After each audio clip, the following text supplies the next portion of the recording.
Selamat pagi, salam sehat rekan-rekan sekalian. Bagaimana nih kabarnya? Pasti luar biasa semua ya. Wah, kita sudah bersama Bapak Eka Setiawan, Bapak Aiken Restu Aji, Ibu Janita Eka, dan rekan-rekan lainnya. Baik, mari kita panjatkan puji syukur terlebih dahulu kepada Tuhan Yang Maha Esa telah memberi kita berkat yang sungguh luar biasa. Kita diberikan kesempatan untuk saling bertatap muka dan tentunya berkesempatan untuk mendapat ilmu baru. Sebelumnya, perkenalkan saya Grace Syafarita selaku moderator pada acara Ngobrol Pagi kali ini. Selanjutnya, kita akan mendengarkan beberapa patah kata dari Bapak Rizky Heru Cakra selaku founder Aksi Learn to Grow. Silakan Bapak Rizky. Baik, terima kasih. Selamat pagi Bapak, Ibu, dan rekan-rekan sekalian. Assalamualaikum warahmatullahi wabarakatuh. Salam sejahtera bagi kita semua. Tema kita pagi ini adalah tentang digital signature dan hukum kontrak. Nah, pagi ini kita beruntung karena ada Ibu Arieska Fitriana bersedia untuk membagikan ilmunya kepada kita. Sedikit background tentang Ibu Arieska atau yang biasanya kami panggil sebagai Ibu Ana. Ibu Ana ini saat ini bekerja pada salah satu bank syariah milik pemerintah. Satu-satunya bahkan sejak merger beberapa bank syariah di awal tahun ini, saya tidak akan sebutkan namanya. Tapi saat ini Ibu Ana menjabat sebagai Legal Specialist Quality Assurance. Jadi memang beliau adalah praktisi yang berkecimpung langsung dalam topik yang akan kita bahas di pagi hari ini. Sebelum kita mendengarkan dari Ibu Ana, mohon izin untuk promosi sedikit ya tentang HC Learn to Grow. Sesuai namanya, HC merupakan singkatan dari Human Capital. Training center kami ini dibentuk untuk membagikan ilmu-ilmu, terutama hard skill yang dibutuhkan di dunia kerja. Seperti minggu lalu kita mengadakan training PowerPoint yang diikuti oleh kalangan pelajar, mahasiswa, dan kantoran. Juga masih banyak modul-modul lain yang akan kami informasikan kemudian. Nah, tanpa mengambil waktu lebih lama lagi, sekian dulu dari saya. Harapan saya semoga acara kita di pagi hari ini dapat bermanfaat untuk Bapak, Ibu, dan rekan-rekan semuanya. Akhirul kalam, Assalamualaikum warahmatullahi wabarakatuh. Salam sejahtera untuk kita semua. Saya kembalikan ke moderator, silakan.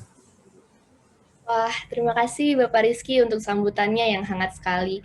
Sebagai pembuka, saya akan membacakan beberapa peraturan ngobrol pagi kali ini yang wajib diikuti oleh rekan-rekan sekalian. Yang pertama, peserta diwajibkan untuk mematikan mikrofon. Yang kedua, diwajibkan untuk membuka kamera. Dan yang ketiga, mengisi form pada kolom chat untuk sertifikat. Di akhir akan ada sesi tanya jawab, dan bagi 3 pertanyaan terbaik akan diberikan paket kuota. Berikutnya, tanpa berlama-lama lagi, kita langsung aja nih menuju ke inti acara, di mana akan ada seorang narasumber yang akan memberikan kita materi mengenai ilmu dasar hukum, digital signature, dan hukum kontrak. Mari kita sapa narasumber kita, Ibu Arieska Fitriana. Nah, Ibu Arieska ini merupakan seorang praktisi hukum kontrak Indonesia. Keren sekali ya, bisa dibilang narasumber kita paling pas deh dengan tema kita kali ini. Selamat pagi, Bu Arieska. Ya, selamat pagi Kakak Grace. Terima kasih untuk undangannya pada pagi hari ini. Baik, langsung saja untuk 45 menit ke depan, kita akan mendengarkan pemaparan dari Ibu Arieska. Bagi rekan-rekan yang memiliki pertanyaan, boleh dicantumkan melalui kolom chat di bawah, dan di akhir akan ada open discussion bagi rekan-rekan yang ingin bertanya secara langsung. Baik, untuk selanjutnya saya serahkan ke narasumber, silakan Ibu Arieska. Ya, terima kasih Kakak Grace. Assalamualaikum warahmatullahi wabarakatuh. Selamat pagi rekan-rekan semua, salam sejahtera bagi kita semua. Seperti tadi yang sudah diperkenalkan, nama saya bisa dipanggil Ana untuk rekan-rekan sekalian. Baik, tidak berlama-lama lagi rekan-rekan sekalian di sini, kita akan lebih tepatnya berdiskusi nih, biar lebih enak dua arah ya antara saya dan rekan-rekan sekalian gitu ya. tema yang diangkat hari ini adalah terkait dengan ilmu dasar hukum, digital signature, dan juga hukum kontrak. Seperti kita ketahui, hukum kontrak dan juga tanda tangan digital sangat erat kaitannya sekarang dengan kehidupan kita sehari-hari. Apalagi dari zaman sebelum kita masuk ke era globalisasi gitu kan ya, era digitalisasi yang tadinya kita pakai tanda tangan konvensional, sekarang berubah beralih kepada tanda tangan digital. Nah, begitu pula dengan dengan kontrak ya, yang sebelumnya kontrak itu bisa dibuat secara manual gitu, kemudian bisa beralih kepada kontrak digital. Nanti kita akan berdiskusi lebih lanjut ya rekan-rekan sekalian. Kedua hal tersebut seperti kita ketahui, ternyata untuk tanda tangan digital maupun kontrak itu diatur gitu, diatur kaitannya dengan hukum sehari-hari di kita. Oke, baik rekan-rekan, di sini ilmu dasar hukum yang ingin saya bahas bersama rekan-rekan adalah ilmu dasar hukum untuk pembuatan kontrak. Baik untuk orang yang background hukum ataupun non-hukum, saya rasa ini sangat penting kaitannya gitu ya, baik yang bekerja sebagai legal corporate ataupun non-legal corporate gitu. Ini sangat erat kaitannya dengan kehidupan sehari-hari kita. Baik. Rekan-rekan sekalian, seperti kita ketahui bahwa sistem hukum di Indonesia yang berlaku adalah sistem hukum civil law. Apa sih itu sistem hukum civil law? Sistem hukum civil law adalah sistem hukum yang beradaptasi kepada peraturan perundang-undangan atau jurisprudensi, seperti itu. Jadi sistem hukum itu sebenarnya dikenal dua bagian, common law dan juga civil law. Seperti itu, di mana common law itu dia lebih mengarah kepada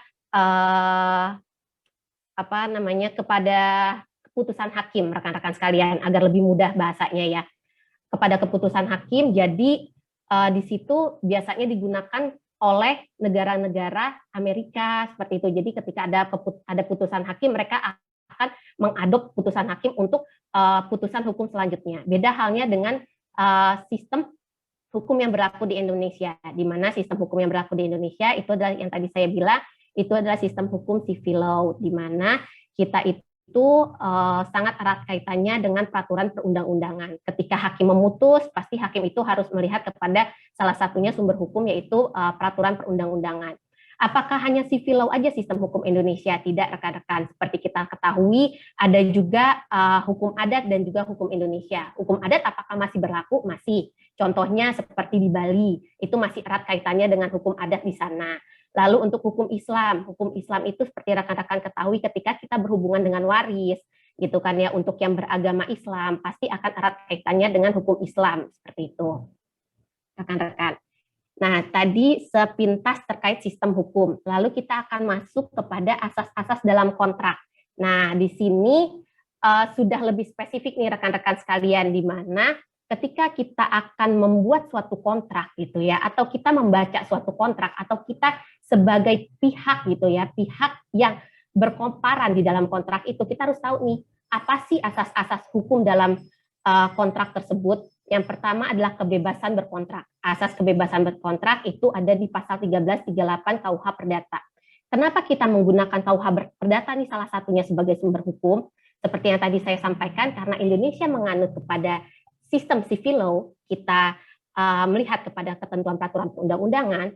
Nah, untuk hukum kontrak itu salah satunya diatur dalam bab 3 terkait perikatan di dalam KUH Perdata.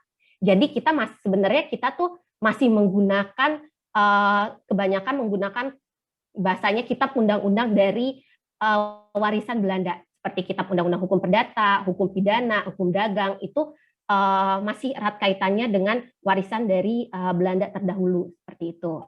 Nah, lalu apa sih di sini yang disebut dengan asas kebebasan berkontrak? Nah, jadi di sini asas kebebasan berkontrak itu adalah, jadi kontrak itu disebut sebagai undang-undang.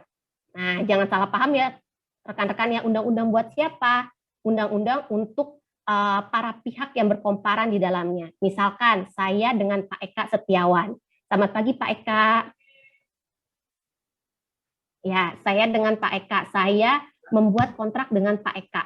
Seperti itu. Nah, kebebasan berkontrak itu, ketika saya membuat kontrak dengan Pak Eka, kontrak itu kami ibaratkan sebagai undang-undang. Jadi kami harus tunduk kepada semua ketentuan yang ada di dalam kontrak tersebut.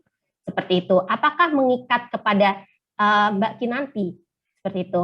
Itu tidak mengikat kepada Mbak Kinanti karena Mbak Kinanti itu bukan pihak yang berkomparan di dalam perjanjian atau kontrak antara saya dengan Pak Eka. Seperti itu ya rekan-rekan ya. Lalu yang kedua, asas kepastian hukum. Nah, asas kepastian hukum ini jadi hukum memberikan kepastian kepada pihak-pihak yang berkomparan di dalam perjanjian. Jadi ketika saya dengan Mbak Kinanti membuat perjanjian, ketika ternyata saya itu one prestasi gitu ya, atau saya cedera janji atau bahasa ininya gampangnya saya bohong lah kayak gitu, saya mengingkari janji gitu kan ya. Ketika itu Mbak Kinanti membawa saya ke pengadilan gitu kan ya, sesuai kontrak itu saya melanggar perjanjian atau kontrak. Gitu. Nah hakim itu akan melihat nih, gitu, hak dan kewajiban apa yang saya langgar di dalam kontrak. Nah nanti hakim akan memutus, gitu kan ya. Misalkan ternyata saya cedera janji saya tidak memenuhi kewajiban saya untuk mengirimkan, misalkan mengirimkan alat tulis kepada Mbak Kinanti. Itu kan kewajiban saya dan haknya Mbak Kinanti, gitu kan ya. Nah dari situ ada kepastian hukum di dalamnya. Hakim pasti akan ketika terbukti saya bersalah gitu, hakim akan memutuskan, memberikan kepastian hukum bahwa saya memiliki kewajiban kepada Mbak Kinanti dan Mbak Kinanti mempunyai hak gitu kan ya atas kewajiban yang harus saya penuhi. Seperti itu rekan-rekan ya. Lalu yang kedua, asas kesepakatan. Nah, di asas kesepakatan ini kontrak itu tidak akan terjadi rekan-rekan kalau kita gitu kan ya tidak sepakat gitu antara saya dengan Ibu Wiwi gitu. Saya tidak ada kata sepakat. Nah, itu tidak akan terjadi kontrak di antara keduanya. Seperti itu. Lalu asas itikat baik. Asas itikat baik tentunya ya, di dalam kontrak kita harus sesuai dengan peraturan perundang-undangan yang pertama. Lalu sesuai dengan apa lagi? Sesuai dengan kesusilaan. Nah, itu tidak boleh kita langgar. Itikat baik misalkan saya dengan Mbak Kinanti seperti tadi itikat saya di awal baik, saya ingin memenuhi kebutuhan Mbak Kinanti terkait dengan penjualan misalkan penjualan alat tulis kantor. Nah, di itikat baik saya di awal, saya akan memenuhi seperti itu, akan memenuhi pada bulan November, ada itikat baik. Jangan sampai di belakang saya sudah tidak beritikat baik, misalkan saya nanti memenuhi cuma 10 saja gitu. Terus saya beralasan bahwa 5-nya tidak bisa saya penuhi. Padahal Mbak Kinanti itu sudah membayar untuk 10 alat tulis seperti itu. Tapi yang terpenuhi oleh saya cuma 5. Itu dengan berbagai alasan saya tidak bisa memenuhi 5, tapi alasannya itu alasannya tidak masuk akal. Seperti itu rekan-rekan sekalian. Lalu apa itu asas kepribadian? Nah, kalau asas kepribadian ini adalah yang tadi saya sempat singgung tuh rekan-rekan. Ketika saya mengadakan perjanjian dengan Pak Eka, kami berdua sebagai pihak di dalam satu kontrak gitu. Saya dengan Pak Eka saya sepakat gitu untuk jual beli alat tulis. Nah, kewajiban saya terikat kepada Pak Eka. Saya tidak bisa gitu kan ya di dalam kontrak itu tidak bisa mengikat Mbak Kinanti sebagai pihak yang berkewajiban untuk memenuhi. Seperti itu. Jadi hanya saya dan Pak Eka di dalamnya, tidak mengikat kepada pihak lain yang tidak berkepentingan. Itu tidak boleh rekan-rekan. Misalkan bahasanya seperti ini. Saya pada tanggal 5 November 2020 saya sepakat untuk memenuhi 10 alat tulis kepada Pak Eka. Seperti itu ya. Namun untuk pemenuhan tersebut itu wajib gitu kan ya, wajib dipenuhi oleh Mbak Kinanti, bukan oleh saya. Nah, itu tidak boleh klausul seperti itu dimasukkan di dalam kontrak. Nah, nanti kita akan membahas nih selanjutnya rekan-rekan, apa sih akibat hukumnya gitu. Nanti ada lagi akibat hukum ketika melanggar hal-hal seperti ini.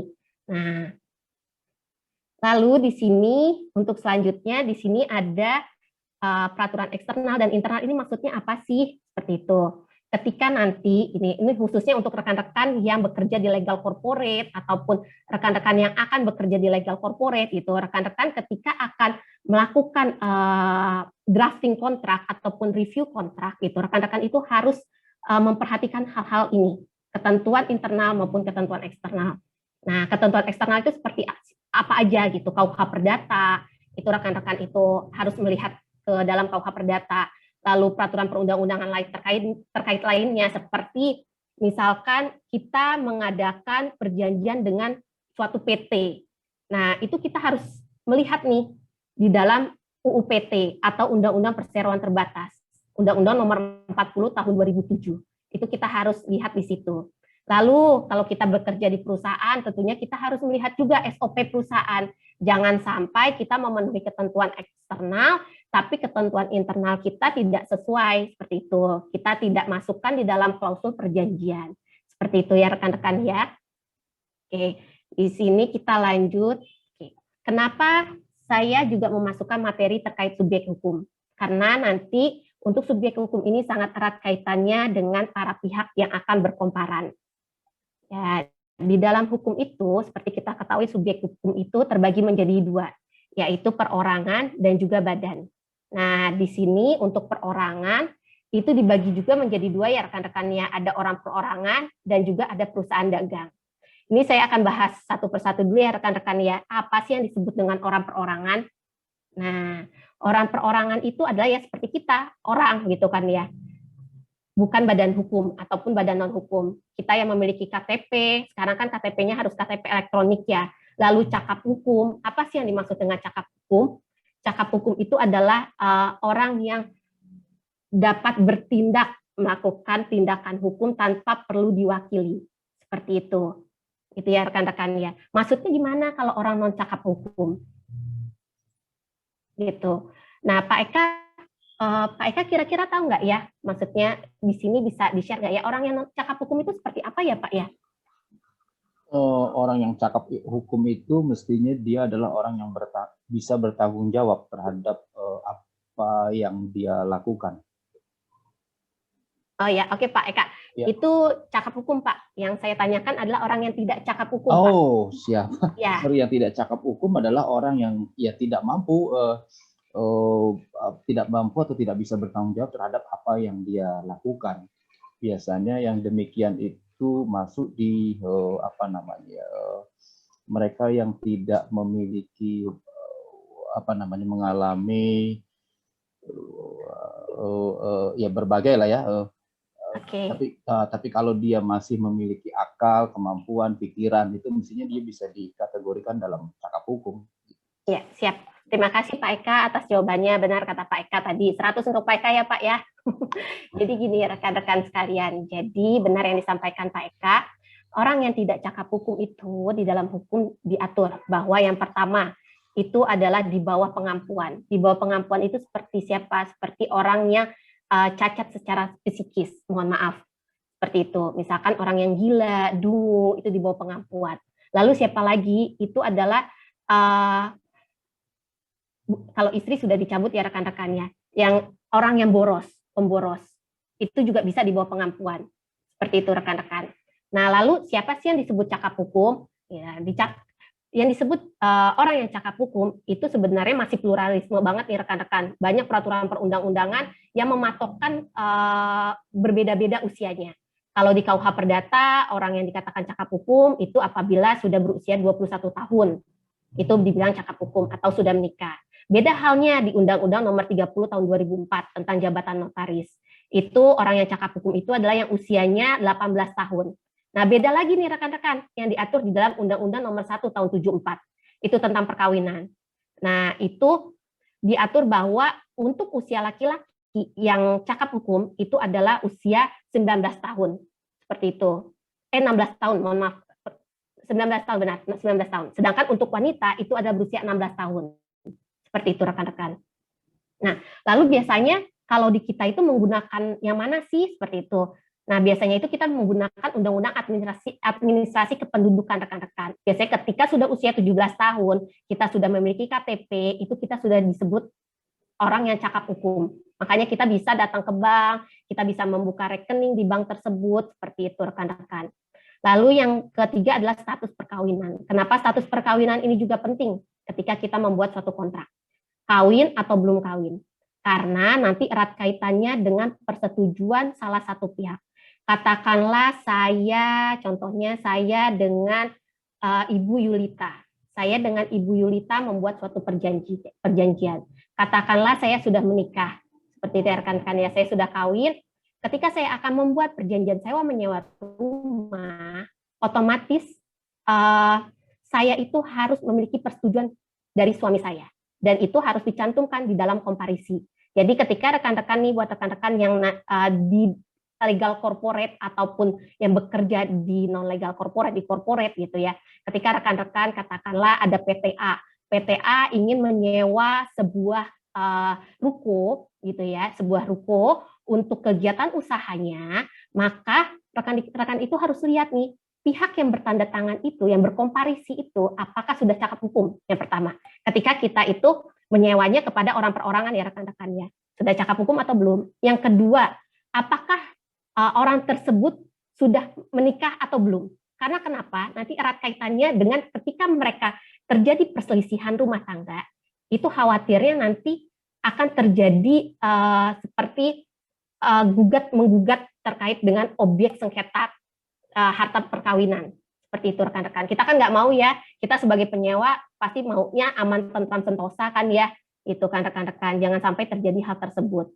Ketika sudah disetujui oleh salah satu pihak, otomatis kita tenanglah rekan-rekan bahwa pihak suami atau istri itu sudah mengetahui. Seperti itu rekan-rekan. Lalu masuk kepada subjek hukum perusahaan dagang atau UD atau PD. Nah, ini masuk juga ke dalam orang perorangan seperti itu rekan-rekan. Nanti ketika rekan-rekan akan berkomparisi atau melakukan perjanjian dengan perusahaan dagang, itu rekan-rekan itu harus melihat anggaran dasarnya, lalu pihak yang mewakili siapa, itu biasanya ada di dalam akta pendirian. Lalu kalau untuk perusahaan dagang, misalkan UD Pasar Jaya atau PD katakanlah perusahaan dagang hibah utama, misalkan seperti itu ya rekan-rekan ya, sekarang sudah PT. Nah, itu harus dilihat SIUP-nya. SIUP itu apa? Surat izin usahanya mereka, usaha perdagangannya mereka. Apakah masih berlaku atau tidak? Kalau ternyata sudah tidak berlaku, gawatlah untuk kita rekan-rekan, karena mereka tidak mempunyai izin legalitas. Seperti itu. Nanti akibat hukumnya apa? Akibat hukumnya nanti akan batal demi hukum. Nah, nanti itu akan kita bahas lebih lanjut tuh rekan-rekan di pembahasan selanjutnya. Lalu yang kedua ada subjek hukum badan.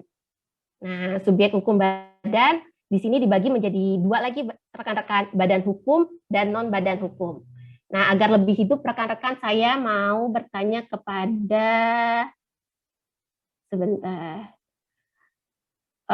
kepada Mas Aiken. Mas Aiken, selamat pagi Mas Aiken, salam kenal Mas Aiken.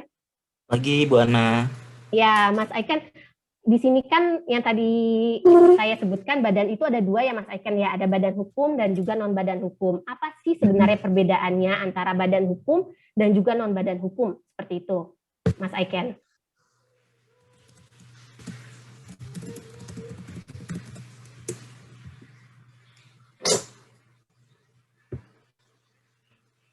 Mas Aiken. Ya, halo Mbak. Dengar nggak? Iya, kedengeran Mas Aiken. Apa sih Mas Aiken simpelnya perbedaan badan hukum dan non badan hukum Mas Aiken? Karena erat kaitannya nih nanti dengan kita pembuatan kontrak seperti itu Mas Aiken. Halo Mas Aiken. Oh, sepertinya sinyalnya Mas Aiken ya. Oke, nggak apa-apa. Jadi gini rekan-rekan, bedanya badan hukum dan non badan hukum itu lebih gampangnya adalah terkait dengan tanggung jawabnya. Jadi ketika terjadi cedera janji atas perjanjian tersebut, siapakah pihak yang akan bertanggung jawab atas badan tersebut? Gitu rekan-rekan. Nanti saya jelaskan di sini. Nah, oke. Di sini ada subjek hukum badan hukum. Itu ada salah satunya PT. PT itu diatur di dalam Undang-Undang Nomor 40 Tahun 2007 tentang PT. Nah, ketika rekan-rekan itu akan bekerja sama dengan PT, rekan-rekan itu harus melihat anggaran dasarnya. Nah, kalau di UU PT itu, Undang-Undang Perseroan Terbatas, salah satunya anggaran dasar itu wajib untuk akta notaril. Jadi, akta pendirian awal ataupun anggaran dasar perubahannya itu adalah akta notaril. Apa sih akta notaril? Akta notaril adalah akta yang dibuat dan ditandatangani oleh pejabat yang berwenang atau notaris di sini rekan-rekan sekalian. Oke. Lalu di sini pengesahan oleh Kementerian Hukum dan HAM. Jadi harus ada dari anggaran dasarnya itu nanti ada SK Kemenkumham itu dikeluarkan oleh Kementerian Hukum dan HAM. Lalu siapa sih pihak yang berwenang untuk mewakili? Kalau di dalam UU PT itu disebutkan bahwa direktur adalah pihak yang berhak, direksi itu adalah pihak yang berhak untuk mewakili PT. Nah, Lalu gimana akibatnya kalau ternyata PT itu belum didaftarkan ke Kemenkumham, rekan-rekan sekalian? Akibat hukumnya apa tuh ya rekan-rekan ya? Selamat pagi Ibu Yulita. Halo Bu Yulita. Oke, apa-apa rekan-rekan sekalian. Jadi di sini untuk PT yang belum didaftarkan atau disahkan oleh Kemenkumham, itu nanti akibat hukumnya adalah masih berbentuk subjek hukumnya itu adalah non badan hukum. Artinya di sini perbuatan PT tersebut itu adalah tanggung renteng. Tanggung renteng artinya adalah direksi bersama-sama dengan pendiri, bersama-sama dengan anggota Dewan Komisaris. Itu bertanggung jawab tuh rekan-rekan. Nah, jadi ketika kita membuat perjanjian dengan PT yang belum berbadan hukum atau belum mendapatkan pengesahan dari Kemenkumham, itu seluruhnya harus ikut bertanda tangan di dalam komparisi kontrak tersebut, rekan-rekan. Beda halnya ketika si PT itu sudah mendapatkan pengesahan dari Kemenkumham, itu otomatis itu hanya direksinya saja yang bertanda tangan di dalam komparisi. Seperti itu rekan-rekan sekalian. Oke, lalu di sini untuk PT ada perubahan anggaran dasar, rekan-rekan yang tadi saya bilang ada akta pendirian, lalu akta pendirian biasanya per 5 tahun itu harus dilakukan perubahan atau penyesuaian. Itu diubah menjadi anggaran dasar. Anggaran dasar itu nanti ada macamnya rekan-rekan. Apakah anggaran dasar itu harus mendapat persetujuan Kemenkumham atau hanya dilaporkan? Di sini poin-poinnya rekan-rekan bisa lihat ya, ketika harus mendapatkan SK persetujuan Kemenkumham itu terkait dengan perubahan apa aja. Perubahan nama perseroan, maksud dan tujuan, sampai dengan status perseroan tertutup. Seperti itu. Kalau perubahannya sangat signifikan seperti ini makanya harus mendapatkan SK persetujuan Kemenkumham. Makanya ketika rekan-rekan akan membuat suatu kontrak, rekan-rekan tuh harus mendapatkan dokumen-dokumen ini, rekan-rekan, apabila bekerja samanya dengan PT ya. Itu beda halnya kalau perubahan anggaran dasarnya di luar dari poin-poin yang ini, itu cukup dilaporkan saja. Nanti tetap ada SK Kemenkumhamnya, tapi terkait dengan SK Kemenkumham terkait dengan pelaporan. Seperti itu. Nah, lalu masuk lagi subjek hukum, badan hukum yang kedua, yaitu koperasi. Koperasi itu juga diatur di dalam Undang-Undang Nomor 25 Tahun 92 tentang koperasi, sama halnya dengan PT tadi ada anggaran dasarnya, dibuat akta notaril, ada pengesahannya, hanya bedanya adalah pihak yang berwenang untuk mewakili. Kalau di dalam Undang-Undang Koperasi itu hampir sama dengan yayasan. Jadi pihak yang berwenang mewakili itu sekurang-kurangnya ada 3 rekan-rekan, ketua, sekretaris, dan bendahara. Nah, ini acap kali nih rekan-rekan, saya sering menemui perusahaan gitu kan ya, yang ketika bekerja sama dengan koperasi ataupun yayasan, itu untuk di dalam komparisinya atau pihak yang berkomparan mewakili koperasi ataupun yayasan, itu hanya salah satu aja rekan-rekan, hanya ketuanya saja gitu. Padahal di dalam undang-undang koperasi ataupun undang-undang yayasan itu disebutkan sekurang-kurangnya adalah ketua, sekretaris, dan bendahara. Makanya itu harus dicantumkan ketiga-tiganya. Terkecuali nih rekan-rekan, terkecuali itu diatur tersendiri, diatur secara khusus di dalam akta pendiriannya mereka atau anggaran dasar si koperasi atau yayasan. Misalkan yang berwenang untuk mewakili koperasi atau yayasan bertindak melakukan di dalam maupun di luar pengadilan itu adalah ketua bersama-sama sekretaris atau ketua bersama-sama dengan bendahara. It's okay, itu nggak apa-apa. Berarti harus ada 2 pihak yang bertanda tangan, ketua bersama sekretaris atau ketua bersama dengan bendahara. Seperti itu. Itu harus dilihat juga di dalam anggaran dasarnya si koperasi dan juga yayasan. Oke, rekan-rekan. Lalu di sini ada subjek hukum, non badan hukum. Nah, ini bedanya dengan tadi badan hukum dan non badan hukum. Jadi, lebih gampangnya adalah untuk badan hukum, ketika terjadi perselisihan, maka tanggung jawabnya itu ada tanggung jawab si badannya itu sendiri. Entah itu PT, koperasi, CV. Nah, kalau non badan hukum, bedanya lebih gampangnya adalah ketika terjadi perselisihan, gitu ya, rekan-rekan, itu sampai dengan harta pribadinya si pengurus, itu sampai juga bisa diambil, ya, seperti itu rekan-rekan. Bedanya. Nah, di sini subjek hukum non badan hukum itu ada CV, firma, dan juga persekutuan perdata rekan-rekan. Ini hampir sama semua ya ketiganya ya. Jadi harus ada anggaran dasarnya, akta pendiriannya, akta notaril. Lalu sekarang karena udah ada perubahan nih rekan-rekan, kalau nggak salah tuh di tahun 2018 itu ada peraturan Menteri Kemenkumham, Permenkumham yang mengatur bahwa untuk CV, firma, dan persekutuan perdata itu harus didaftarkan ke Kemenkumham. Sebelumnya itu cukup ke pengadilan rekan-rekan untuk pendaftaran mereka. Sekarang semua satu pintu ke Kemenkumham. Lalu outputnya apa? Outputnya ada surat keterangan terdaftar. Seperti itu rekan-rekan sekalian. Jadi ketika akan bekerja sama dengan pihak-pihak CV, firma, dan PP, itu rekan-rekan harus mintakan surat keterangan terdaftar. Lalu siapa sih pihak yang berwenang untuk mewakili? Nah, di sini untuk CV, firma, dan persekutuan perdata kita mengenal sekutu aktif dan juga sekutu aktif dan juga sekutu pasif. Seperti itu rekan-rekan. Sekutu aktif itu adalah sekutu pengurus. Sedangkan kalau sekutu pasif adalah sekutu pemodal. Apa sih bedanya? Sekutu aktif adalah pihak yang mewakili CV, firma, persekutuan perdata. Sedangkan kalau sekutu pasif dia hanya sekutu pemodal, hanya menyetorkan modalnya saja. Nanti bedanya adalah ketika terjadi perselisihan, gitu ya rekan-rekan ya, terjadi perselisihan oleh CV, firma, dan persekutuan perdata, maka ketika ketika si sekutu aktif ini, gitu ya, sekutu aktif ini sampai dengan harta pribadinya itu ya rekan-rekannya, sampai dengan harta pribadinya itu juga ikut diambil juga. Beda halnya dengan sekutu pasif atau sekutu pemodal. Kalau sekutu pemodal itu hanya sebatas dengan modal yang dimasukkan di dalam CV, firma, ataupun persekutuan perdatanya saja. Seperti itu rekan-rekan sekalian. Nah, di sini ada contoh dari persetujuan atau pelaporan perubahan anggaran dasar PT. Di sini ada. Nanti Kakak Grace untuk materinya bisa di-share kali ya kalau ada yang butuh seperti itu ya Kakak Grace ya. Tolong di-share. Nah, rekan-rekan sekalian, tadi kita sudah membahas beberapa poin dasar-dasar yang menurut saya penting kita perhatikan ketika kita akan membuat ataupun berhadapan dengan kontrak. Nah, di sini ada beberapa pertanyaan ya. Nanti kita akan jawab bersama di sesi tanya jawab ya rekan-rekan ya.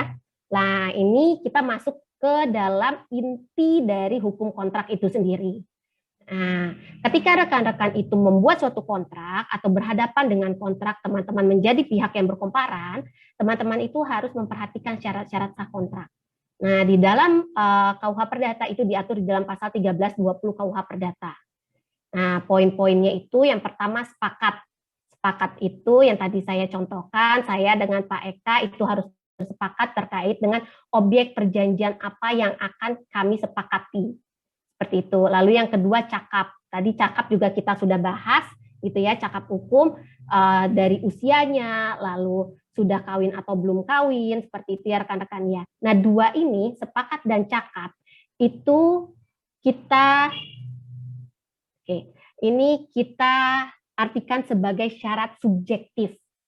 Syarat subjektif itu artinya adalah kepada pihaknya itu, orang yang membuat kontraknya tersebut. Lalu apa sih akibat hukumnya ketika sepakat maupun cakap ini tidak terpenuhi? Misalkan saya dengan katakanlah dengan Mbak Sania, katakanlah ternyata Mbak Sania itu di bawah usia gitu. Nah, ternyata baru diketahui nih Mbak Sania itu masih di bawah, katakanlah masih umur 14 tahun. Nah, saya nggak tahu gitu kan ya. Nah, lalu apa akibat hukumnya atas perjanjian tersebut? Itu atas kontrak tersebut. Maka akibat hukumnya adalah dapat dibatalkan. Nah, dapat dibatalkan itu artinya di sini adalah salah satu pihak di dalam perjanjian, entah saya ataupun Mbak Sania, itu dapat membatalkan kontrak tersebut. Seperti itu, ya rekan-rekan. Lalu masuk ke dalam hal tertentu. Hal tertentu artinya adalah objek yang disepakati, objek perjanjian yang disepakati antara saya, misalkan dengan Mbak Kinanti. Itu adalah objek yang jelas, objek yang clear. Seperti itu. Lalu kausa halal. Kausa halal itu adalah bahwa objek yang saya perjanjikan dengan Mbak Kinanti adalah objek yang tidak melanggar ketentuan peraturan perundang-undangan ataupun ketentuan hukum. Tidak melanggar asusila, seperti itu, ataupun tidak melanggar hukum adat, gitu, ataupun hukum yang berlaku di Indonesia. Nah, lalu bagaimana kalau misalkan ternyata dua hal ini tidak terpenuhi, atau ternyata salah satunya katakanlah ternyata perjanjian tersebut melanggar atau tidak memenuhi ketentuan peraturan perundang-undangannya.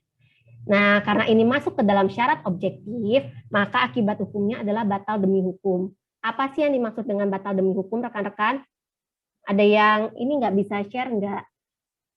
Mas Bondan, selamat pagi Mas Bondan. Mas Bondan, kira-kira apa sih kalau batal demi hukum, Mas Bondan tuh? Assalamualaikum Mas Bondan.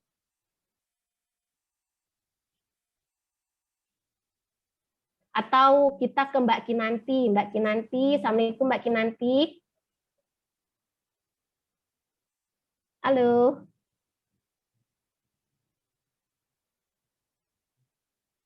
Tidak terdengar suaranya. Baik rekan-rekan, jadi di sini batal demi hukum adalah artinya semenjak awal perjanjian itu dianggap tidak ada. Ngeri kan ya rekan-rekan, yang ngeri gitu. Kalau saya yang memiliki hak atas perjanjian tersebut, ya saya rugi bandar, seperti itu rekan-rekan. Misalkan saya dengan Mas Aiken, saya membuat perjanjian, katakanlah saya membuat perjanjian jual beli. Sekarang kalau miras udah hampir diperbolehkan gitu ya. Katakanlah miras belum nggak dibolehin gitu ya. Saya dengan Mas Aiken jual beli miras, seperti itu. Nah, ini kan tentu kan ternyata itu melanggar ketentuan peraturan perundang-undangan ya rekan-rekannya. Padahal saya itu sangat berharap Mas Aiken itu akan menyuplai seperti itu kan ya, menyuplai miras kepada perusahaan saya misalkan seperti itu. Nah, sejak awal, maka ketika akibat hukumnya adalah batal demi hukum, maka sejak awal perjanjian itu tidak akan dianggap rekan-rekan. Jadi ya udah, Mas Aiken itu nggak punya kewajiban ke saya, seperti itu rekan-rekan. Oke. Nah, lalu di sini ada sistematika kontrak. Masuk ke dalam sistematika kontrak, di sini ada judul kontrak, nomor kontrak, lalu rekan-rekan juga ada komparisi kontrak. Komparisi itu artinya adalah pihak yang bertanda tangan atau berkomparisi di dalam perjanjian tersebut. Itu ada nama dan alamat, ada dasar kewenangan selaku kuasa atau bukan, lalu juga ketika itu pihak yang sudah kawin, maka harus ada persetujuan suami di dalam komparisi tersebut. Lalu ada premis. Premis itu artinya adalah tujuan dari kontrak tersebut diadakan. Seperti itu. Nanti di belakang saya akan kasih contoh kontrak seperti bagaimana gitu ya rekan-rekan ya. Lalu isi kontrak, substansi dari kontrak itu sendiri, ada tujuan, ruang lingkup, objek kontrak, hak dan kewajiban, ada jangka waktu juga, lalu ada penutup. Seperti itu rekan-rekan. Nah, ini tadi kayaknya ada pertanyaan yang terkait dengan akta notaril ya. Sepertinya dari Ibu Epifania ya, Bu ya. Selamat pagi, Bu. Selamat pagi, Bu Ariska. Mohon maaf tadi saya Zoom-nya error. Iya, nggak baru apa-apa, bisa Ibu. gabung Salam lagi. kenal, Ibu Epifania. Ya, Bu, tadi pertanyaannya adalah kalau tidak salah terkait dengan akta notaril ya, Bu ya. Oh, Sebentar, mohon saya maaf, lihat. mungkin bukan saya ya. Oh, Saya bukan baru. ya, mohon maaf. Saya lihat di chat dulu ya, Ibu ya. Terima kasih ya, Bu. Salam kenal. Oke. Ini ada dari Ibu Cynthia, karena kebetulan ini pembahasannya sinkronisasi ya rekan-rekan ya. Di sini pertanyaannya adalah pembuatan kontrak itu apakah perlu diperiksa ataupun ditandatangani oleh notaris? Jika tidak, apakah kontraknya sah? Nah, di sini rekan-rekan untuk kontrak, di sini rekan-rekan bisa lihat, saya akan membahas sekilas di sini. Apa sih bedanya akta notaril dan juga akta bawah tangan? Ini nanti erat kaitannya dengan pertanyaan dari Bu Cynthia ya, Bu ya, untuk jawabannya ya. Jadi, di sini untuk akta notaril itu adalah akta yang ditentukan oleh undang-undang. Apa sih maksudnya? Akta, misalkan kita membuat akta jaminan. Kalau kita bekerja di perbankan, akta jaminan itu salah satunya katakanlah APHT, akta pembebanan hak tanggungan. Itu salah satunya harus dibuat notaril. Nah, itu diatur di dalam undang-undang.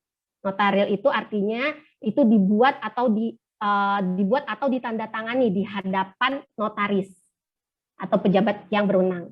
Nah, beda halnya dengan akta di bawah tangan. Akta di bawah tangan tidak perlu ada ikut campur dari notaris, tidak perlu ada tanda tangan dari notaris.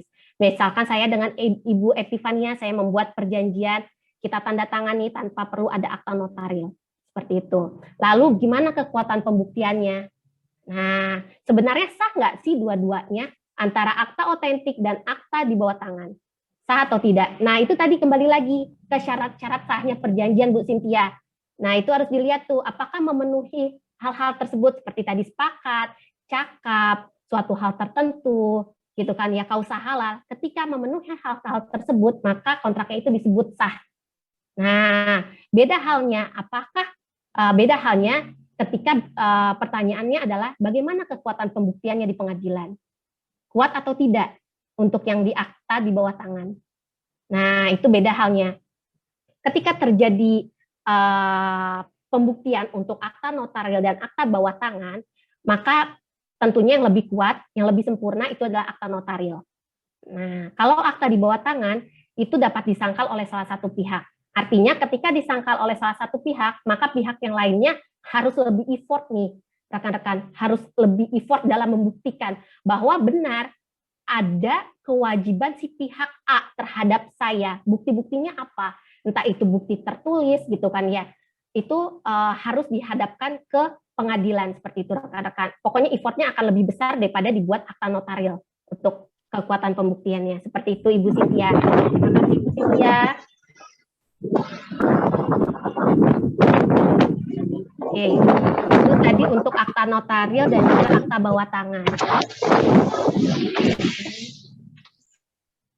Oke, rekan-rekan masuk ke dalam, ternyata ketika membuat kontrak itu banyak ya, gitu kan ya, banyak ketentuan-ketentuannya, itu banyak macam-macamnya. Ternyata nggak cuma perjanjian kerjasama aja atau perjanjian aja yang kita kenal. Ternyata ada nih yang disebut adendum perjanjian, ada yang disebut dengan nota kesepahaman atau MOU, ada juga yang disebut dengan perjanjian kerahasiaan atau NDA. Nah, di sini saya akan bahas satu persatu. Kalau adendum perjanjian itu adalah hal-hal yang ditambahkan ataupun perlu dikurangi ataupun perlu disesuaikan.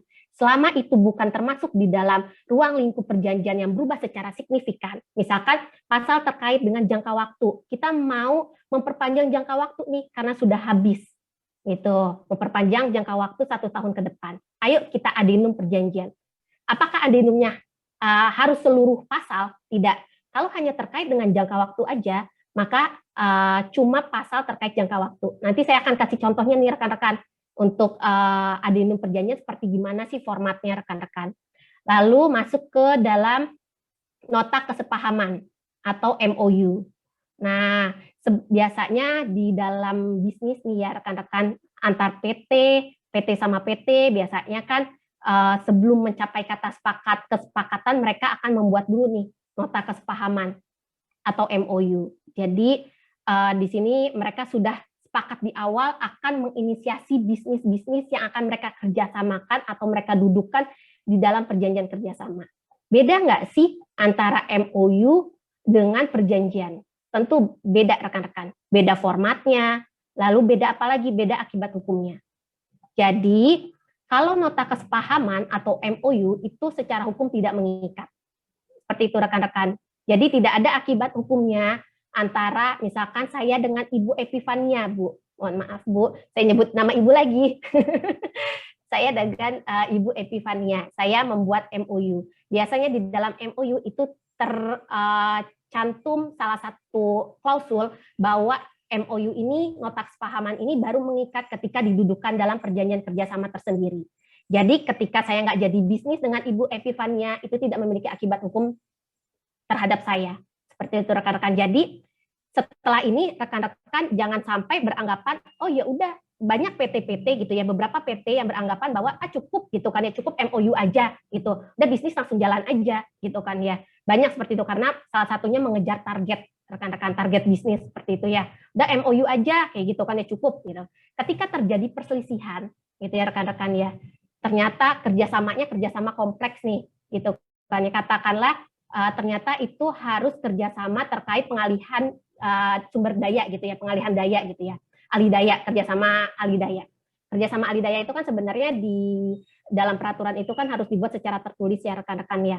Ternyata karena ngejar bisnis misalkan ya, ngejar target, udah kita buat aja MOU, udah saya kasih nih 50 orang untuk bekerja di perusahaan saudara gitu kan ya, tanpa adanya PKS rekan-rekan. Terus lupa orang bisnisnya nggak buat PKS, ataupun orang legalnya nggak tahu, ternyata itu cuma didudukan di dalam MOU. Ketika terjadi perselisihan, siapa yang rugi rekan-rekan? Gitu. Bisa kedua belah pihaknya. Pihak yang pengguna jasanya maupun pihak yang pemberi jasa.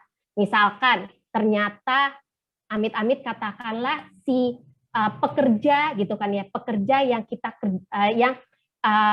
kita tempatkan di perusahaan B ternyata meninggal. Gitu ya rekan-rekan, innalillahi, meninggal karena apa? Karena ternyata kelalaian dari pihak gedung atau pihak si perusahaan B. Nah, bagaimana caranya kita menuntut? Sedangkan itu hanya nota kesepahaman, nggak diatur tidak diatur di dalam perjanjian. Siapa yang harus bertanggung jawab, ganti ruginya bagaimana, berapa besar ganti ruginya, itu nggak diatur. Itu rekan-rekan. Ketika dibawa ke pengadilan itu hanya MOU aja, gitu kan ya. Kayak kasihan, maksud saya kasihan perusahaan penyedia jasanya gitu rekan-rekan ya. Gitu. Jadi kedepannya harap hati-hati rekan-rekan ketika akan membuat MOU. Nggak apa-apa buat MOU, tapi hanya untuk kesepakatan awal, inisiasi bisnis aja. Gitu. Nanti ketika akan teknisnya seperti apa, skemanya seperti apa, hak dan kewajibannya seperti apa, itu dudukanlah di dalam perjanjian kerjasama. Gitu ya rekan-rekan sekalian ya. Lalu yang ketiga adalah perjanjian kerahasiaan atau NDA. Nah, ini biasanya sangat banyak dipakai untuk kerjasama terkait IT, rekan-rekan. Katakanlah saya dengan Pak Eka, saya mau kerjasama terkait dengan pembuatan e-money atau uang elektronik. Karena Pak Eka itu penyedia jasa, katakanlah Pak Eka itu penyedia jasa untuk pembuatan data gitu kan ya, untuk pembuatan software e-money tersebut, maka saya sebagai pihak, katakanlah saya dari perusahaan perbankan, saya dari pihak perusahaan perbankan, saya membutuhkan nih NDA dengan Pak Eka. Untuk apa? Untuk menjaga kerahasiaan terkait dengan misalkan ada data-data nasabah saya di dalamnya. Begitupun dengan Pak Eka, misalkan ternyata di data-data Pak Eka ada data-data yang sangat rahasia, data-data perusahaan yang harus Pak Eka harus Pak Eka simpan, tidak boleh keluar di luar daripada pihak yang berkomparan, seperti itu rekan-rekan. Nah, itu didudukan di dalam NDA. Nah, NDA itu kekuatannya sama dengan PKS, dengan perjanjian. Nah, seperti itu rekan-rekan. Jadi misalkan saya ternyata membocorkan gitu kan ya, saya menjual atau saya mengcopy gitu kan, atau saya memberitahukan kepada pihak lain data-data perusahaan Pak Eka yang Pak Eka berikan kepada saya. Padahal tujuannya bukan untuk dalam ruang lingkup kerjasama seperti itu. Misalkan katakanlah saya ke Pak Bondan, saya kasih tahu Pak Bondan, ini di perusahaannya Pak Eka data-datanya ini. Apakah saya bisa gitu kan ya dibawa ke pengadilan, perusahaan saya bisa diperkarakan seperti itu rekan-rekan. Karena melanggar ketentuan kerahasiaan yang ada di dalam NDA tersebut rekan-rekan. Nah, oke. Ini untuk tadi adendum perjanjian, nota kesepahaman dan perjanjian kerahasiaan seperti tadi rekan-rekan.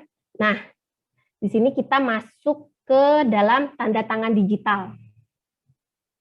Nanti di akhir saya akan men-share screen ya rekan-rekan ya. Akan men-share screen contoh-contoh dari masing-masing PKS, lalu NDA dan MOU, agar rekan-rekan bisa melihat apa sih perbedaannya, lalu apa aja di dalam PKS yang harus tercantum atau wajib tercantum. Lalu masuk ke dalam tanda tangan digital. Seperti yang awal tadi saya bilang, rekan-rekan, karena kita sudah masuk ke dalam era digitalisasi, rekan-rekan, yang tadinya 4.0 ya rekan-rekan ya, katanya sudah mau masuk 5.0 ya.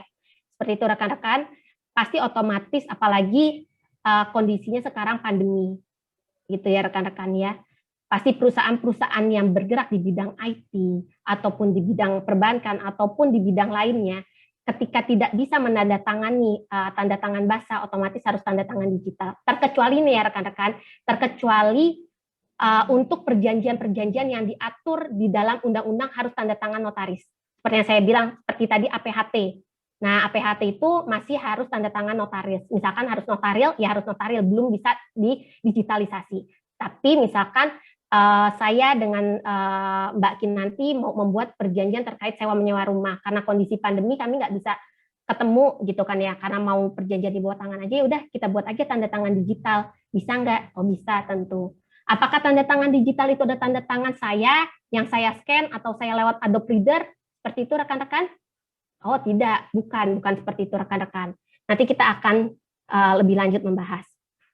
Apa sih fungsi dari tanda tangan digital? Tentu kita harus tahu nih rekan-rekan, fungsi dari tanda tangan digital itu yang pertama membuktikan identitas dari si penanda tangan, lalu memberikan kepastian, lalu menjaga integritas isi dokumen yang ditandatangani, sampai memastikan perubahan-perubahan yang ada di dalam dokumen tersebut. Nah, tentu ternyata tanda tangan digital itu juga diatur loh oleh hukum.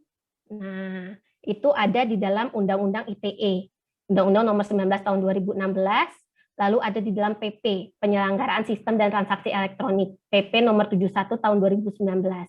Di sini ada syarat sah sebuah tanda tangan digital.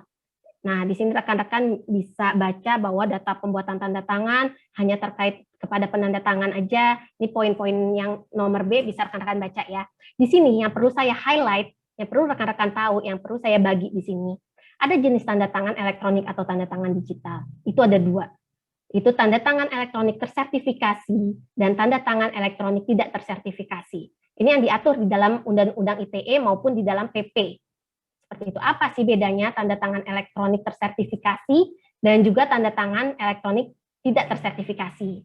Di sini untuk tanda tangan elektronik tersertifikasi itu dibuat oleh Jasa Penyelenggara Sertifikasi Elektronik Indonesia. Itu siapa? Itu adalah pihak yang sudah mendapatkan izin dari Kemenkominfo. Nah, setahu saya itu ada beberapa perusahaan seperti Pruri, lalu Privy ID untuk yang swasta nih rekan-rekan, itu Privy ID juga sudah mendapat sertifikasi untuk penyedia jasa tanda tangan digital dari Kemenkominfo.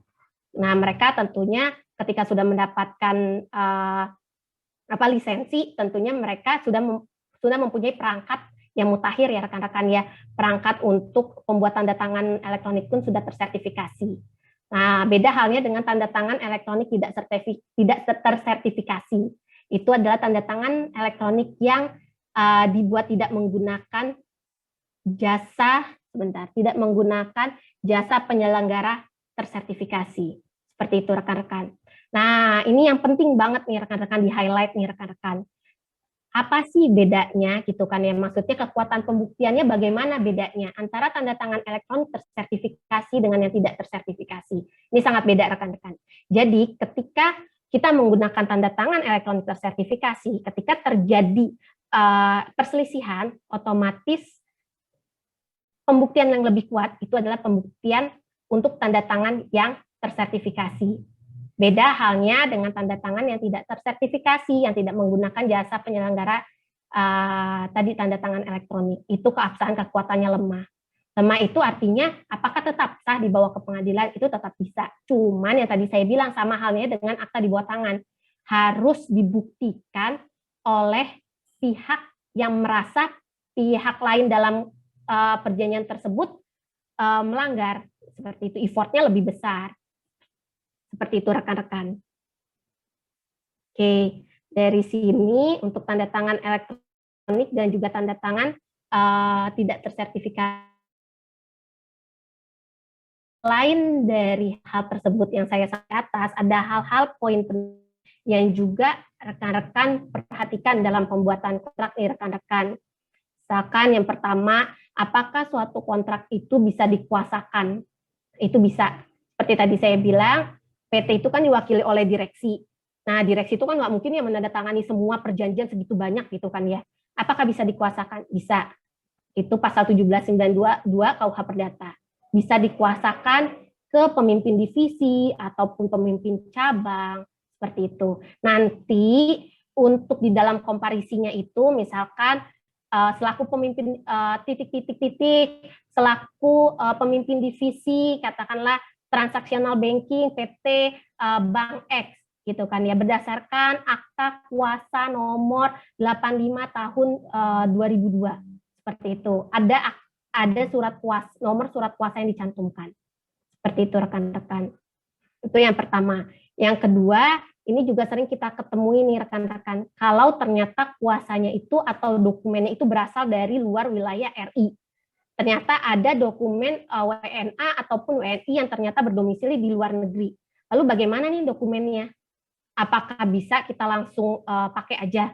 Nah, kalau di dalam hukum itu harus tetap dilegalisasi ke KBRI setempat. Jadi nanti masuk ke sana, lalu biasanya nanti dari KBRI setempat nanti masuk ke Kemenlunya kita. Nah, lalu di situ ada legalisasi.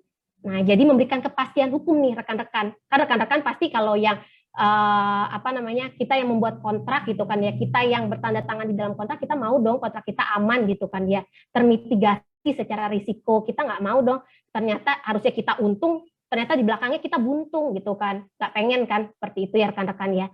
Jadi di awal benar-benar rekan-rekan itu harus ada kepastian hukum, harus ada kebenaran atas pembuatan surat kuasa tersebut ataupun dokumen tersebut. Ternyata benar dokumen tersebut atau surat kuasa tersebut dibuat oleh Bapak A atau dibuat oleh Ibu B. Seperti itu rekan-rekan. Nanti ketika terjadi sengketa juga di pengadilan akan ditanyakan juga rekan-rekan biasanya.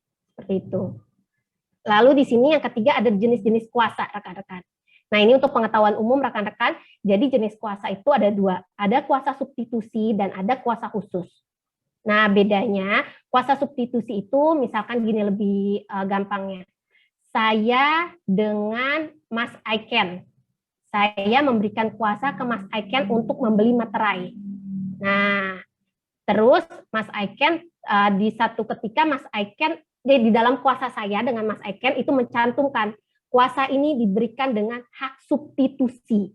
Itu harus ada klausul itu. Nah, ketika ada klausul tersebut dengan hak substitusi, maka ketika Mas Aiken itu memberikan kuasa lagi kepada katakanlah kepada Bapak Rafli gitu kan ya. Katakanlah kepada Bapak Rafli. Apakah diperbolehkan kuasa tersebut dari Mas Aiken ke Bapak Rafli? Itu boleh rekan-rekan. Jadi tanggung jawab tersebut ketika kuasanya tersebut mencantumkan klausul substitusi, maka segala hal yang dilakukan oleh Bapak Rafli berkenaan dengan hal-hal yang tercantum di dalam kuasa itu tetap menjadi tanggung jawab saya sebagai pemberi kuasa awal, rekan-rekan. Itu kalau ada hak substitusinya rekan-rekan ya. Ini perlu diperhatikan nih rekan-rekan untuk rekan-rekan yang biasanya bekerja di PT. Nah, itu kan biasanya banyak nih untuk pimpinan-pimpinan juga ya rekan-rekan ya. Itu harus dilihat. Nggak mau dong pimpinan ternyata di dalam kuasa ternyata harusnya itu tanpa hak substitusi, kok harus saya yang bertanggung jawab ketika dia melakukan hal yang disubstitusikan oleh si Pak Aiken seperti itu. Ketika ternyata di dalam kontrak itu menuliskan tanpa hak substitusi, maka ketika Mas Aiken itu memberikan kuasa kembali kepada Pak Rafli, maka segala hal gitu ya, segala hal ataupun segala perbuatan yang dilakukan oleh Pak Rafli berkenaan dengan hal-hal yang tercantum di dalam kuasa itu menjadi tanggung jawab Pak Aiken sepenuhnya. Tidak menjadi tanggung jawab saya sebagai pemberi kuasa awal. Itu salah satu poinnya rekan-rekan yang perlu di-highlight. Nah, lalu di sini ada kuasa khusus. Kuasa khusus itu biasanya di dalam surat kuasanya tertulis saya Arieska Fitriana selaku pemberi kuasa memberikan kuasa kepada misalkan kepada Mas Aiken selaku penerima kuasa. Itu dicantumkan khusus. Khusus artinya hanya melakukan tindakan-tindakan yang tercantum di dalam surat kuasa. Ketika Mas Aiken melakukan hal-hal di luar dari hal-hal yang tercantum di dalam kuasa, maka itu tidak menjadi tanggung jawab saya sebagai pemberi kuasa. Itu menjadi tanggung jawab dari Mas Aiken sepenuhnya. Seperti itu rekan-rekan. Oke, lalu yang keempat adalah bea materai rekan-rekan. Di sini seringkali rekan-rekan istilahnya masih menjadi hal-hal yang sangat dilumrahkan ketika orang berkata, oh nggak sah nih perjanjiannya nggak ada materai. Tidak rekan-rekan, ini yang perlu diluruskan. Perjanjian tetap sah, yang seperti tadi saya katakan, ketika memenuhi ketentuan-ketentuan syarat sah perjanjian. Apakah bea materai itu salah satu syarat sah perjanjian? Bukan rekan-rekan. Jadi bea meterai itu adalah untuk pemenuhan administrasi perpajakan. Nah, di Undang-Undang Bea Meterai yang sudah direvisi ya rekan-rekan ya, yang terbaru, itu kan yang berlaku sekarang adalah 10.000 ya rekan-rekan ya. Ketika ada perjanjian yang menunjukkan keperdataan, misalkan perjanjian kerja atau perjanjian kerja sama ahli daya, outsourcing sumber daya, itu otomatis harus dipakaikan bea meterai. Karena menunjukkan hubungan keperdataan. Atau nanti ketika terjadi perselisihan, otomatis harus dibawa ke pengadilan dong ya rekan-rekan ya. Nah, bagaimana nih? Misalkan ternyata nggak dicantumkan bea meterai. Nah, itu nanti akan terhambat di dalam proses pembuktian di pengadilannya rekan-rekan. Kalau itu akan dikenakan denda administrasi. Biasanya hakim akan minta untuk permeteraian kemudian setiap perjanjian. Nah, kenanya berapa nih rekan-rekan? Kalau dulu di dalam Undang-Undang Bea Meterai sebelum direvisi itu 200%. 200% dari biaya meterai. Katakanlah biaya meterai dulu adalah 6.000. Nah, 200%. Kalau sekarang itu 100% dari biaya meterai yang terutang. Jadi katakanlah ada 2 kontrak yang ternyata dua-duanya terjadi perselisihan dan harus menjadi bukti tertulis. Otomatis saya sebagai pelaku harus ini ya rekan-rekan ya, harus melunasi dulu biaya meterai yang terutang tersebut. Bayarnya udah 100% dikali dengan 10.000 tersebut per dokumen rekan-rekan. Otomatis ini jadi risiko ya rekan-rekan ya, risiko untuk perusahaan ya. Risikonya apa? Risikonya bisa jadi risiko reputasi. Lalu yang kedua, yang tadinya kita tidak menyediakan dana cadangan, harus mengambil dari dana lainnya, seperti itu rekan-rekan. Impact-nya sampai ke sana rekan-rekan. Oke, di sini untuk hal-hal tersebut sudah rekan-rekan. Oke, di sini saya akan masuk nih rekan-rekan ke diskusi case biar lebih hidup nih rekan-rekan. Tadi kan saya sudah membahas sekilas terkait dengan poin-poin yang perlu di-highlight ya rekan-rekan. Nah, di sini ada suatu case. Ini case-nya ada seperti gini, ada PT ABS dengan PT XYZ. Itu menandatangani perjanjian kerjasama perlengkapan kantor tanggal 1 April 2020. Nah, perjanjian tersebut ditandatangani di Jakarta dan menggunakan bahasa pada perjanjiannya itu bahasa Inggris. Full bahasa Inggris ya rekan-rekan ya. Nah, lalu ternyata singkat cerita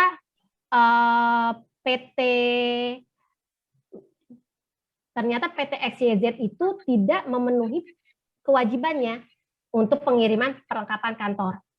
Nah, sudah dikasih peringatan pertama, peringatan kedua, sampai dengan peringatan terakhir. Ternyata tidak juga dipenuhi oleh PT XYZ. Kesel dong ya PT ABS, rugi bandar. Akhirnya PT ABS mengajukan gugatan ke pengadilan. Gitu kan ya rekan-rekan ya, atas suatu prestasi ataupun cedera janji. Lalu bagaimana nih rekan-rekan terkait dengan akibat hukumnya atas perjanjian atau kontrak yang ditandatangani dengan menggunakan full bahasa Inggris rekan-rekan. Nah, ini ada yang mau menjawab kah rekan-rekan? Ada yang mau share kah? Mas Pak Haris, Pak. Selamat pagi Pak Haris.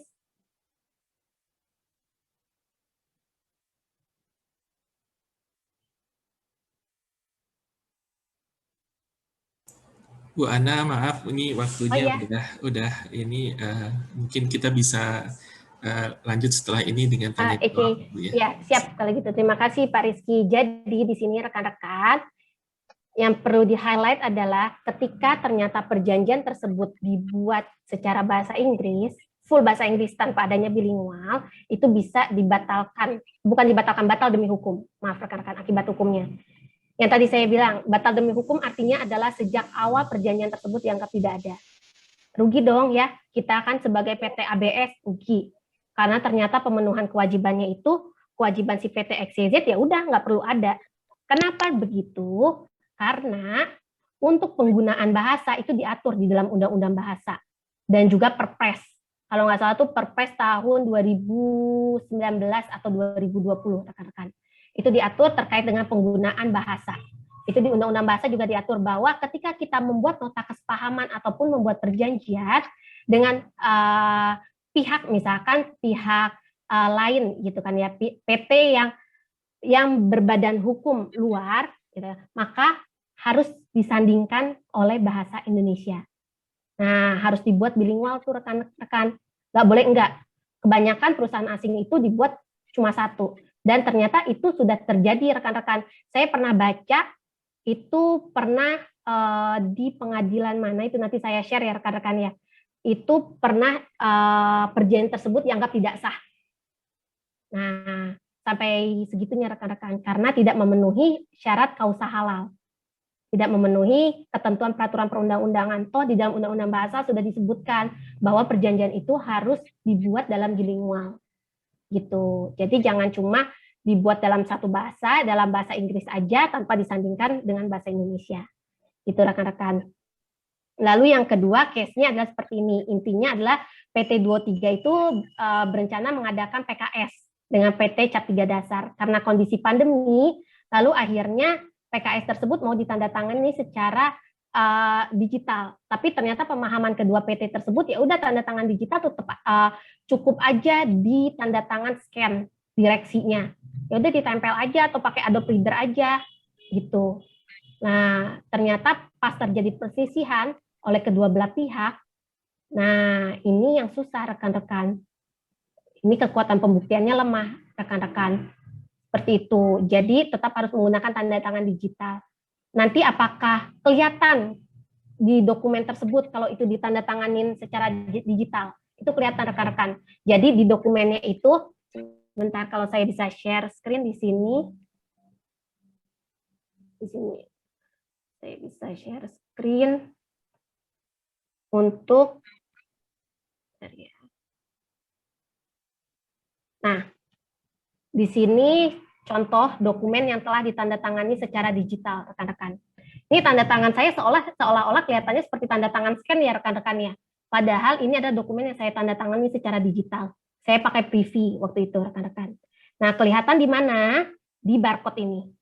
Nah, jadi Bu Ana, ketika punten. Oh ya. Belum keluar share screen-nya, Mbak. Oh ya, siap. Terima kasih Mas Aiken. Oh, sudah keluar ya, Mas Aiken ya? Ya, sudah keluar ini ya. Nah, ini contoh dokumen digital yang saya tanda tangani waktu itu memakai Privy ID. Nah, kelihatannya di sini tanda tangan saya itu seolah-olah tanda tangan scan. Padahal di sini terlihat barcode-nya. Barcode-nya di sini. Nanti ketika terjadi suatu perselisihan atau terjadi legal audit ataupun diperlukannya audit trail, itu nanti kelihatan di sini. Siapa yang menandatangani, jam berapa tanda tangannya, siapa yang merubah dokumennya, itu kelihatan semua. Itulah fungsinya tanda tangan digital, karena berfungsi juga untuk audit trail. Seperti itu rekan-rekan. Oke. Nah, tadi saya janji untuk memberikan contoh untuk MOU ya rekan-rekan ya. Di sini ada contoh draft MOU. Nah, di sini rekan-rekan bisa lihat untuk formatnya. Nota kesepahaman antara siapa dengan siapa. Di sini ada nomornya, ada tanggalnya. Nah, ini yang disebut dengan komparisi, rekan-rekan. Di sini ada komparisinya. Belum keluar, Ibu Ana. Oh, belum keluar ya. Bentar. Nah, apakah sudah keluar, Pak Rizky? Sudah. Oke, terima kasih, Pak. Jadi di sini contoh nota kesepahaman. Nah, di sini yang tadi sudah dilihat untuk strukturnya atau anatominya, di sini ada nomor, ada judul, ada tanggal, ada pihak yang berkomparisi, ini disebut komparisi di sini rekan-rekan. Nah, kalau PT di sini harus dicantumkan, jangan enggak ya rekan-rekan, harus dicantumkan anggaran dasarnya hingga anggaran perubahan terakhirnya. Lalu di sini yang disebut dengan premis. Nah, ini yang disebut dengan premis di sini. Kita menyebutkan bahwa pihak pertama itu siapa, pihak kedua siapa, lalu tujuan dari nota kesepahaman ini apa. Nah, yang tadi saya bilang, untuk nota kesepahaman ini, tadi ada pertanyaan juga ya dari, sebentar, sambil saya, karena berkaitan, dari Ibu Epifania ya Bu ya, tadi ya. Nanti saya jawab ya Bu untuk MOU ya Bu ya. Oke. Nah, kalau untuk nota kesepahaman ini tetap ada jangka waktunya. MOU tetap ada jangka waktunya. Karena apa? Karena tentunya bisnis itu harus tetap berjalan ya Bu ya. Kalau di bisnis, tapi tergantung dari keperluannya bisnis Ibu. Biasanya kan karena MOU tidak mengikat nih Bu. Biasanya kan keperluan dari bisnisnya, beda halnya dengan perjanjian kerjasama. Kalau perjanjian kerjasama itu otomatis wajib harus ada jangka waktu. Tapi kalau MOU itu tergantung, misalkan jangka waktunya mau dibuat sampai dengan terinisiasinya bisnis di dalam perjanjian kerjasama, atau sampai dengan ditandatanganinya perjanjian kerjasama tentang ini, maka disepakati MOU ini akan berakhir. Bisa dibuat fleksibel seperti itu Ibu Epifania.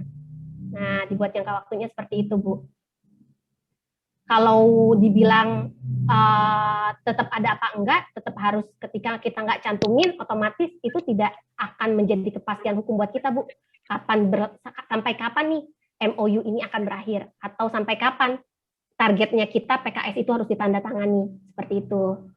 Nah, di sini untuk MOU itu ada kata-kata yang tadi saya bilang, ini cukup penting ya rekan-rekan ya, di dalam MOU.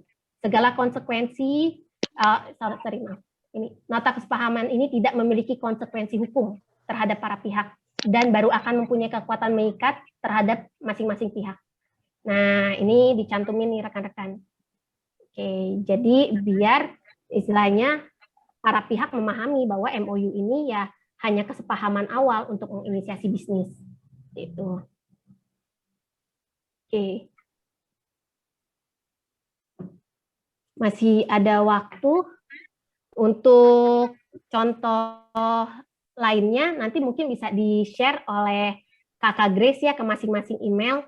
Di situ ada addendum PKS, ada NDA seperti bagaimana, gitu ya, ada struktur PKS seperti bagaimana, rekan-rekan. Yang terpenting adalah ketika kita membuat PKS atau kita akan bertanda tangan di dalam PKS tersebut, itu rekan-rekan itu harus memperhatikan ruang lingkup. Yang pertama ruang lingkup, lalu mekanismenya seperti apa. Nah, jangan sampai mekanismenya nggak jelas, gitu. Tanggung jawabnya, hak dan kewajibannya nggak jelas. Sampai hal-hal detailnya, lalu untuk biayanya seperti apa, pembayarannya seperti apa, lalu kalau ada jaminan pelaksanaannya itu harus seperti apa, gitu rekan-rekan. Lalu di sini ada hak dan kewajiban, lalu jangka waktu dan pengakhiran perjanjian itu juga harus. Lalu ketika terjadi sengketa, itu penyelesaiannya di mana, itu harus dicantumkan. Itu rekan-rekan, di sini ada pencantuman. Nah, di sini ada pencantuman untuk para pihak sepakat untuk menyelesaikan di pengadilan negeri. Pengadilan mana? Pengadilan Negeri Jakarta Selatan. Jadi ketika terjadi perselisihan, para rekan-rekan ini udah tahu nih PT tersebut, oh didaftarkannya ke Kepaniteraan Pengadilan Negeri Jakarta Selatan yang sudah ditunjuk domisili hukumnya. Seperti itu rekan-rekan sekalian. Sepertinya dari saya cukup untuk pemaparan materinya dan juga contoh-contoh tadi. Apabila nanti Kakak Grace bisa di-share ya, Kakak Grace ya, tolong di-share ke email masing-masing contoh-contoh tadi dan juga materi tersebut. Apabila ada pertanyaan, saya kembalikan dulu ya ke Kakak Grace ya. Terima kasih banyak rekan-rekan. Wah, keren sekali Bu Arieska pemaparannya, sangat jelas dan penuh dengan informasi. Baik, untuk rekan-rekan yang masih memiliki pertanyaan, dipersilakan untuk raise hand terlebih dahulu. Kakak Grace, ini ada beberapa pertanyaan nih di dalam chat. Mungkin kita baca dulu ya yang di dalam chat ya. Karena ada beberapa yang antusiasnya lumayan besar nih, ada beberapa pertanyaan. Tadi untuk pertanyaan dari Ibu sudah kita jawab ya Kakak Grace ya. Baik.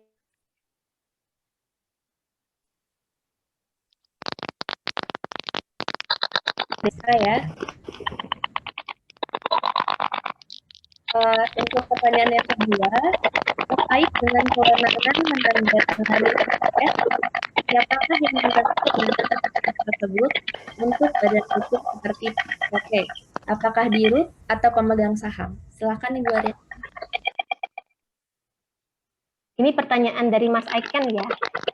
Oke, pertanyaan dari Mas Aiken adalah terkait dengan kewenangan menandatangani PKS. Siapakah yang berwenang menandatangani PKS tersebut. Badan hukum seperti PT, apakah dirut atau pemegang saham. Nah, yang tadi saya paparkan, terima kasih pertanyaannya Mas Aiken, sangat bagus dan menggugah inspirasi. Oke, Mas Aiken, jadi begini, di dalam Undang-Undang PT, Undang-Undang Nomor 40 Tahun 2007, itu jelas disebutkan bahwa pihak yang berwenang untuk mewakili PT di dalam maupun di luar pengadilan itu adalah direksi. Seperti itu, pemegang saham itu ya sangkut pautnya hanya terkait dengan kontrol dari perusahaan tersebut. Nah, sama halnya dengan Dewan Komisaris. Nah, cuman pertanyaannya, kalau pertanyaannya gini, apakah harus dirut atau Dewan Komisaris? Itu beda halnya. Karena nanti di anggaran dasar, itu biasanya diatur dalam anggaran dasar PT. Itu buat informasi rekan-rekan ya, ternyata di dalam anggaran dasar PT itu tercantum ketika PT itu mau membebankan ya harta kekayaan PT ataupun misalkan mau membebankan gedung X yang merupakan gedung PT tersebut, maka harus mendapatkan persetujuan Dewan Komisaris atau harus ditandatangani bersama-sama dengan Dewan Komisaris. Nah, itu baru tuh Mas Aiken. Tapi kalau ternyata itu hanya cukup diwakili oleh direksi aja, nah itu maka tanda tangan PKS tidak perlu, atau emang nggak ada di dalam aturannya pemegang saham itu menandatangani perjanjian. Nah, cuma kan ya tadi saya bilang, apakah harus direksi yang turun ke lapangan gitu ya untuk tanda tangan semua PKS, pegel kan ya rekan-rekan ya. Nah, tadi ada konsep kuasa.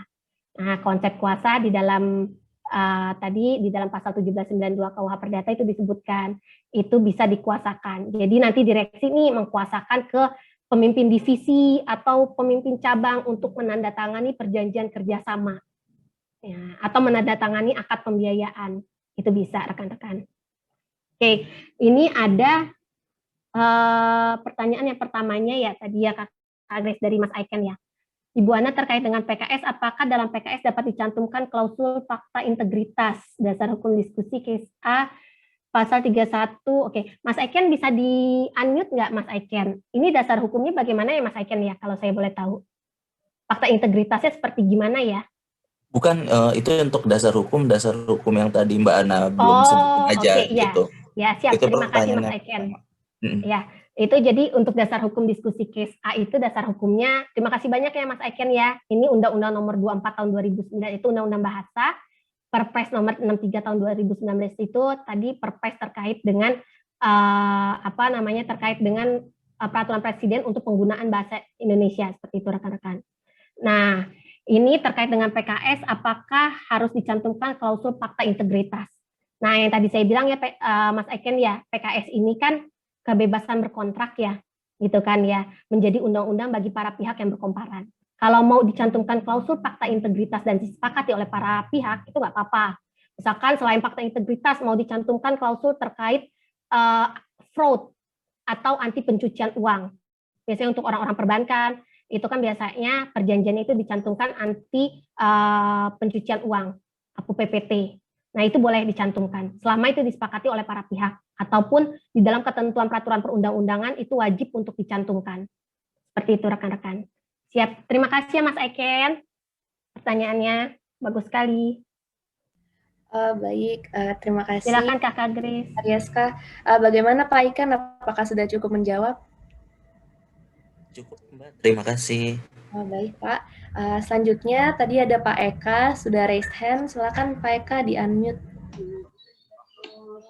Baik, terima kasih Bu Ana. Saya tertarik dengan informasi tadi sertifikasi tanda tangan elektronik itu ya, digital ya Bu Ana ya. Nah, iya Pak Eka. Dalam kondisi pada kami disabilitas penglihatan Bu Ana, ini kedudukan hukum kami ini cenderung agak lemah karena dianggap tanda tangan kami ini tidak sama begitu ya, tidak tepat gitu kan. Nah, saya ingin dapat informasi lebih lanjut nih tentang sertifikat tanda tangan itu kira-kira bagaimana?